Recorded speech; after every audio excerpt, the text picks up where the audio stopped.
Hey guys, today I'm going to be sharing my thoughts, opinions, and feels on Whoopah! Shadow and Bone by Leigh Bardugo. This is the first book in the Grisha trilogy. First we've got Shadow and Bone, second we've got Sage and Storm, and thirdly we've got Ruin and Rising! This story takes place in a world called Ravka, and in this world there are people with these strange abilities and they are called Grisha. And in this story we follow an orphan by the name of Aleena, who is a cartographer. In other words, she is a map maker. But what she doesn't know is that she herself has a crazy ability inside of her that she has yet to unlock. Aleena grew up with this boy named Mal, and they're kind of best friends, even though sometimes he can be kind of standoffish and not give her the time of day. One day during an attack, Aleena saves Mal's life while also unlocking her power.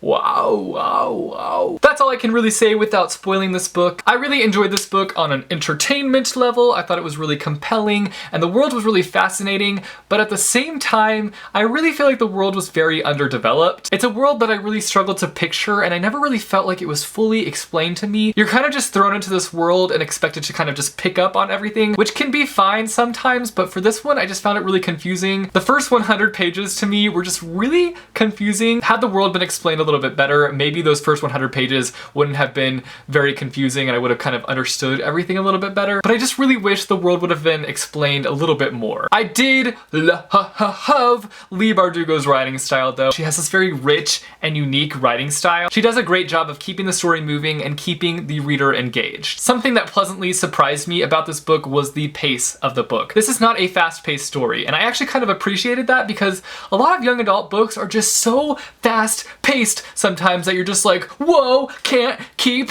up. And this one just kind of moved at its own pace, and I really appreciated that about this book. I thought the plot of the book was great. We have so many great moments throughout the story that just kept me invested in the story, kept me interested, kept me flipping pages with excitement because I wanted to know what happened next. Even though I had issues with this book, it's still a book that you're just fully immersed in and you want to know what happens next. Now let's talk about the characters. I did not love our main character, Aleena. I was really wanting to love her, but I just didn't love her. I think this might be a case where you have to grow to love the characters. Like possibly the next few books I will just grow to love Aleena, but right now I just have iffy feelings about her. She just didn't really wow me in this book, but at the same time I don't really feel like I can judge her in this book because she's faced with so many different struggles and so many new things that I just don't feel like it's right for me to judge her yet because she's going through so much, and it's not fair for me to be like, you're not that great of a character, when she needs time to grow as a character because she's being faced with so many different obstacles. I didn't like Mal at first when he was introduced, but he really proved himself to me to be this great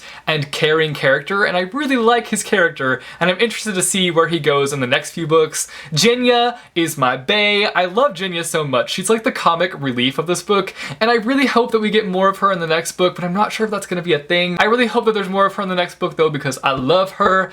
And the Darkling. Oh, the Darkling. Such mixed feelings. At first I was like, yay, I really like the Darkling. I see why everybody likes him and raves about him, but then I kept reading and things began to happen and I was like, wait, what? Why do people like him so much? I'm confused by this.